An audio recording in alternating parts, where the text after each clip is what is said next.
last month. The Army's Commander-in-Chief made the statement on his Facebook page and posted a photograph of the grave.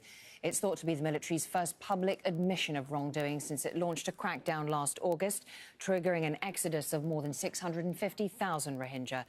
It says action will be taken against the members of the security forces found to have carried out the killings.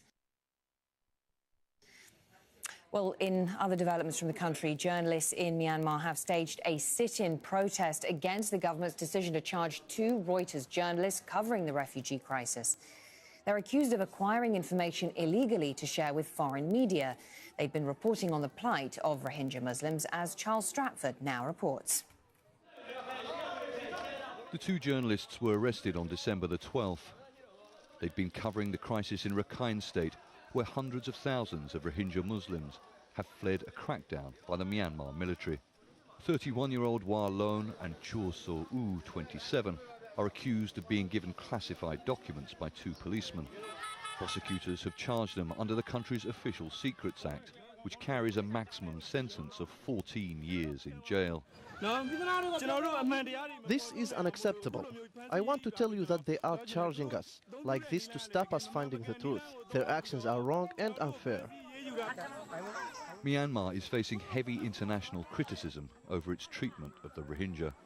The latest crackdown was sparked after a Rohingya rebel group attacked police posts, killing a number of policemen in August.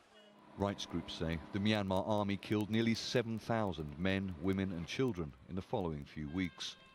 And more than 650,000 Rohingya have fled into neighbouring Bangladesh, with the UN accusing Myanmar of ethnic cleansing. The government has denied any wrongdoing but refused any independent investigation and banned journalists from going to Rakhine State.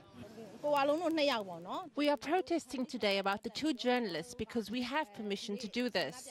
We are here because, as you heard, Wa Lone shouted from the police car asking us to support him.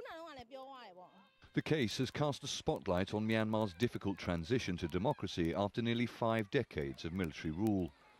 Analysts say it illustrates deteriorating press freedom. And a number of cases against journalists have focused attention on the civilian government of Nobel Prize winner Aung San Suu Kyi. Her administration shares power with an army that still controls all security policy and other key levers of government, but she has not personally denounced the action of the army in Rakhine. Japan's foreign minister is expected to raise the case when he visits Myanmar on January the 11th.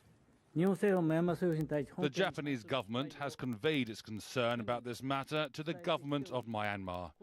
Freedom of speech, basic human rights and the rule of law are immutable common values shared by the international community, and it is important for all nations to safeguard these values. The 2 reporters had been working for the Reuters news agency. They will turn to the court on January the 23rd for legal arguments, when lawyers will decide whether to accept the case under a legal system described as having changed little since colonial times. Reuters insists its reporters are innocent. Their families have suggested they were set up. Amnesty International, the US and the European Union have all called for their release. Charles Stratford, Al Jazeera.